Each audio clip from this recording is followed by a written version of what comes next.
I didn't come into this world alone. I have a twin sister, as most of you can see in this room. Her name's Dana.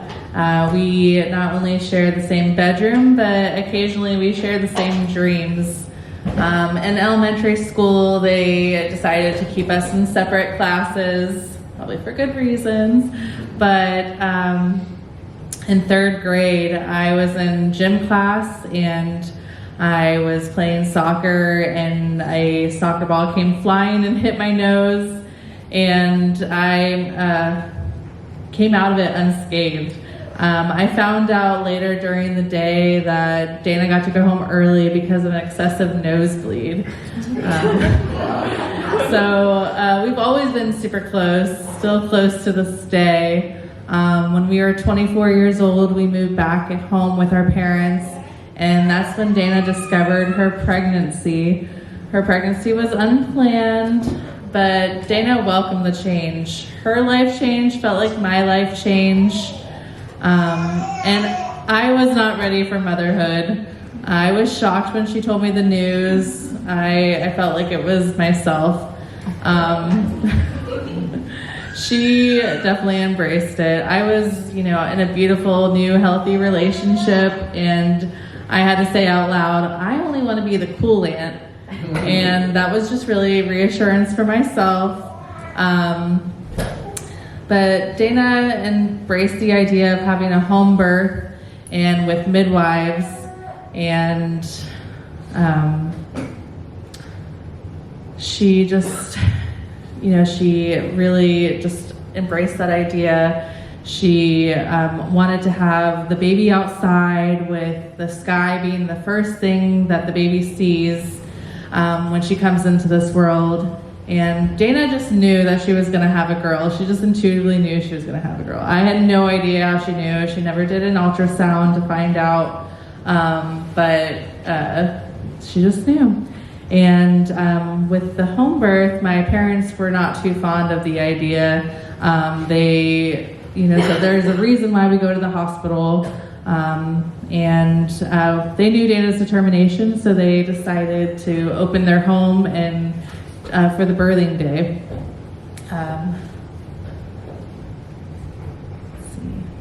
Along came September 17th, 2015. I got a call at 5 a.m. in the morning, and Dana told me her mucus plug has fallen out. And I had no idea what a mucus plug was, so I Googled it, and let me tell you, it looks exactly as it sounds. And I'll let you imagine. But I was about 40 minutes away, and as soon as I arrived, the midwives were there as well, but they were gone on a hike. My parents lived close to Bergamo, a nature reserve, and I said to my parents, I'm like, how the hell is Dana hiking before she gives birth? And then we found out it was a slow and steady walk. They barely made it through. They made it through the butterfly labyrinth, and one of the midwives cut a ginger root and had Dana nibble on it. And it was really probably the only thing she ate that day because she's not allowed to eat. But yeah, we found out that it was a slow and steady walk, and I was given instructions to set up a safe, clean, cozy atmosphere in my parents' backyard. My parents didn't have a big plot of land. It was like a little less than an acre. We had neighbors on both sides, and then we had a neighbor behind us who was also a beekeeper.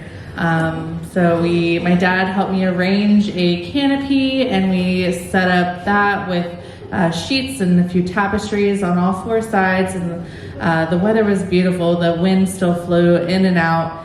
We put sheets and blankets and a medicine ball inside. So we spent really the whole day outside and rolling through those contractions that were slowly coming on.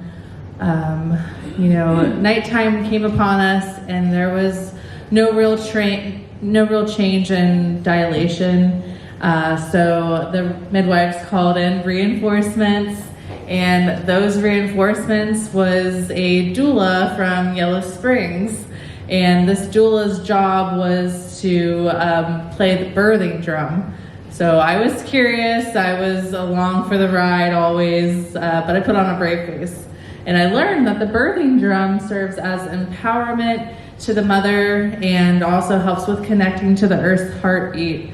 And this doula sang songs and drummed, and occasionally we would join in doing ohms for a while. And we were doing this for a few hours, and around 2 a.m. I could just tell Dana was extremely uncomfortable.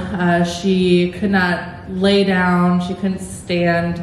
So the midwives made the call to go to the hospital. So they called the hospital in Miami Valley downtown, and fortunately they had room for her and staff there waiting for us. So she said goodbye to the midwives that she hired, and when we arrived, I drove Dana, and we were greeted by a woman named Kat, and Kat is a midwife at the hospital, and I had no idea that the hospital had a midwifery department.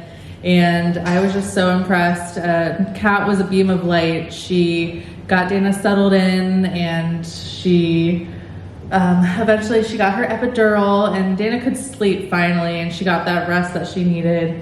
And again, when she woke up, we didn't see any change in dilation, unfortunately. So the doctors suggested Pitocin, and Pitocin helps speed up the process for the showtime. But she said no, and I was concerned. It had been some time, and Kat was a relatable force of reason and explained the health risk and what Pitocin can do, and eventually the Pitocin was administered, and the contractions came on stronger, and she was fully dilated. So by that time, we got to holding her legs, and we were holding her legs for hours. It seemed like if you ever held a leg, with an epidural, it's dead weight. And Dana was just pushing and pushing and pushing, and she was exhausted. I was exhausted. And then the doctor suggested a vacuum assisted delivery. And that name, it sounds so invasive, but they explained it. They did it right there. They just suctioned the cup on the baby's head and pumped while she pushed in between the contractions. And after a few pushes, she started crowning. And then we realized what the holdup was. The baby was nose up, sunny side up, so the nose was blocking the exit and entrance into this world. She, after 51 hours of labor, Gaia Ginger Maple Paul was born. And, things don't go as expected, as we planned. And she was born under the hospital drop ceilings and the white fluorescent lights, but, there was a goddess that was born. And as soon as I walked outside, I realized the sun was rising. I just took a deep breath, and Dana was inside with Gaia.